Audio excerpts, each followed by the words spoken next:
আসসালামু আলাইকুম বন্ধুরা, কেমন আছেন সবাই? আশা করি সবাই ভালো আছেন, সুস্থ আছেন। আলহামদুলিল্লাহ, আমরাও খুব ভালো আছি, সুস্থ আছি। সোনালি রান্নাঘর উইথ ভিলেজ ফুড চ্যানেলে আপনাদের প্রত্যেককে স্বাগত জানাই।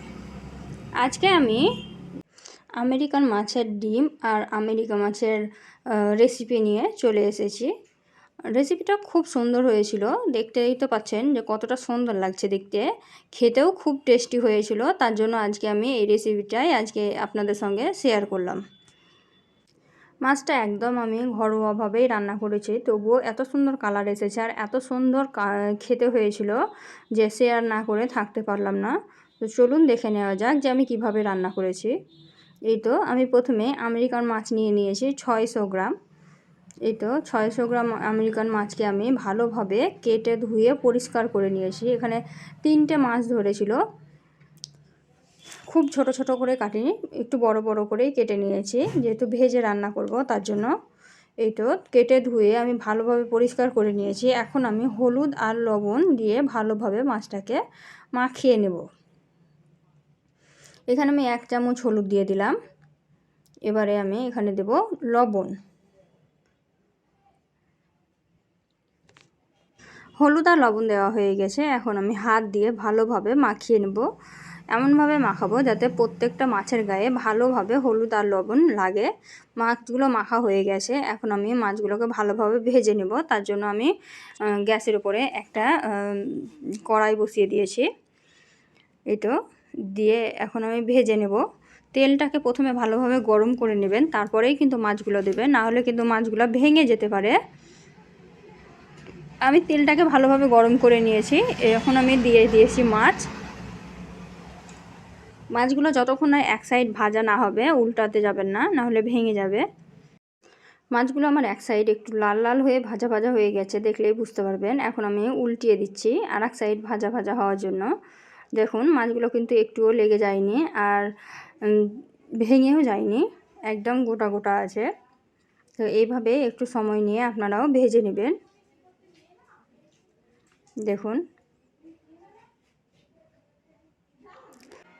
মাছগুলোকে একটু সময় নিয়ে উল্টিয়ে পাল্টিয়ে ভেজে নেবেন, তাহলে কিন্তু বেশি ভালো হবে। এই তো আমি কিন্তু একদম উল্টিয়ে পাল্টিয়ে ভালোভাবে ভেজে নিয়েছি, দেখলেই বুঝতে পারবেন যে মাছগুলো আমার কত সুন্দর ভাজা হয়েছে।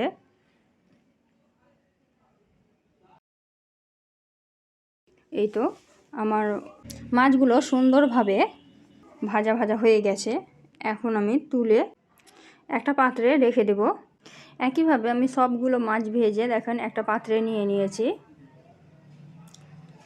আর এদিকে আমার মাছের ডিম ছিল, তো ডিমের বড়াগুলো আমি ভেজে তুলে নিয়েছি। ডিমের বড়া তৈরি করা দেখালে অনেকটাই বড় হয়ে যেত ভিডিওটা, তার জন্য আমি দেখাইনি। যদি কেউ দেখতে চান তাহলে কমেন্টে জানাবেন, দেখিয়ে দেব। এই তো সবগুলো বড়া আমি ভেজে তুলে নিয়েছি। এখন আমি মশলাটা তৈরি করব, তার জন্য কড়াইয়ে দিয়ে দিয়েছি তেল। এখানে সরষের তেল দিয়ে দিয়েছি। এখন আমি এর মধ্যে মশলা দিয়ে দেব। মশলাটা তৈরি করার জন্য আমি এখানে মশলার পেস্ট দিয়ে দিলাম। এই মশলার পেস্টটার মধ্যে দেওয়া আছে আদা, রসুন, পেঁয়াজ আর গোটা জিরা আর টমেটো দিয়ে ভালোভাবে সবকে একসঙ্গে পেস্ট করে নিয়েছি। এখন তেলের সঙ্গে ভালোভাবে নাড়াচাড়া করে মিশিয়ে নিলাম। এটা ততক্ষণ পর্যন্ত কষাবো যতক্ষণ না এই রসুনের আর আদার গন্ধটা চলে যায়। পেস্টটা আমি তেলের সঙ্গে ভালোভাবে মাখিয়ে নিলাম। এখন ফুটতে শুরু করেছে দেখুন। এর মধ্যে এখন আমি দিয়ে দেব পরিমাণ মতো লবণ। মশলাটাকে আমি ভালোভাবে একটু কষিয়ে নিচ্ছি, তারপরেই কিন্তু লবণটা অ্যাড করে দেব। এই তো এখানে আমি 1 চা চামচ লবণ দিয়ে দিয়েছি।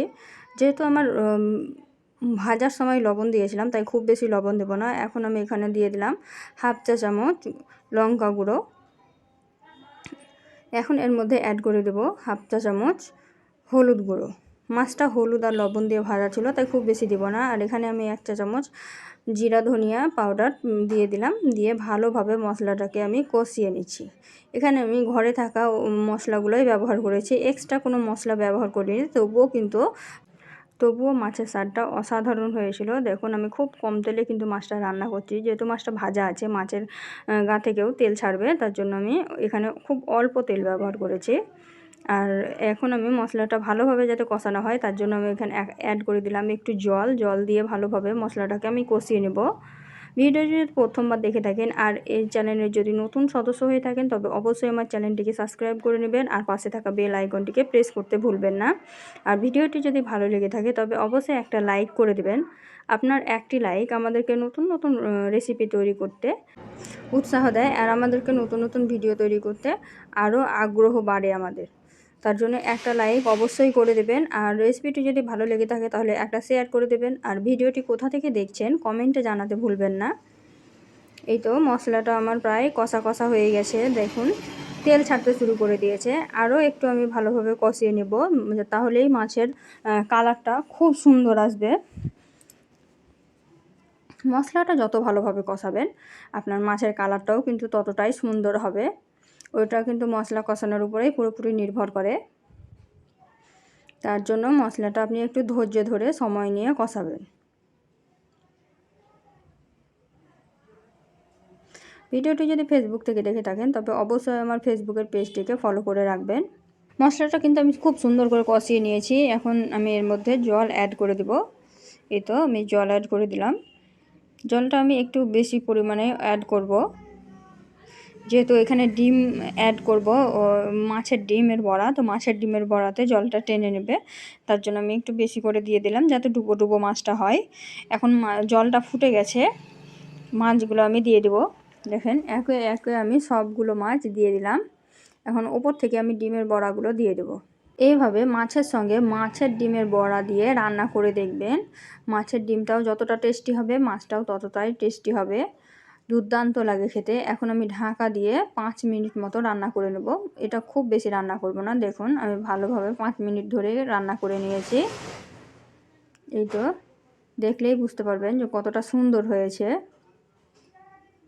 আমি আবারও মাছের ডিমগুলোকে ভেসে ভেসে উঠেছে তাই একটু ডুবিয়ে ডুবিয়ে দিচ্ছি যাতে লবণ হলুদ সব কিছু ভালোভাবে ঢুকে আর ডুবো ডুবো হয়। এই তো মাছটা আমার পুরোপুরি রান্না কমপ্লিট হয়ে গেছে। এখন আমি নামিয়ে নেব। নামানোর আগে আমি ধনিয়া পাতা কুচি দিয়ে দিয়েছিলাম। আপনাদের ইচ্ছা দিতেও পারেন, না দিতেও পারেন। দেখলেই বুঝতে পারবেন যে মাছের রেসিপিটা কতটা সুন্দর হয়েছে। যদি ভালো লেগে থাকে তাহলে একবার বাড়িতে ট্রাই করবেন, আর যদি ভালো লেগে থাকে তাহলে একটা লাইক করে দেবেন, শেয়ার করে দেবেন। আর এই ধরনের নিত্য নতুন রেসিপি পাওয়ার জন্য আমার চ্যানেলটিকে অবশ্যই সাবস্ক্রাইব করে রাখবেন, পাশে থাকা বেল আইকনটিকে প্রেস করে রাখবেন। এখন আমি বিদায় নিচ্ছি, দেখা হবে এই ধরনেরই অন্য কোনো রেসিপি নিয়ে অন্য কোনো ভিডিওতে। ততক্ষণ সবাই ভালো থাকবেন, সুস্থ থাকবেন। খোদা হাফেজ।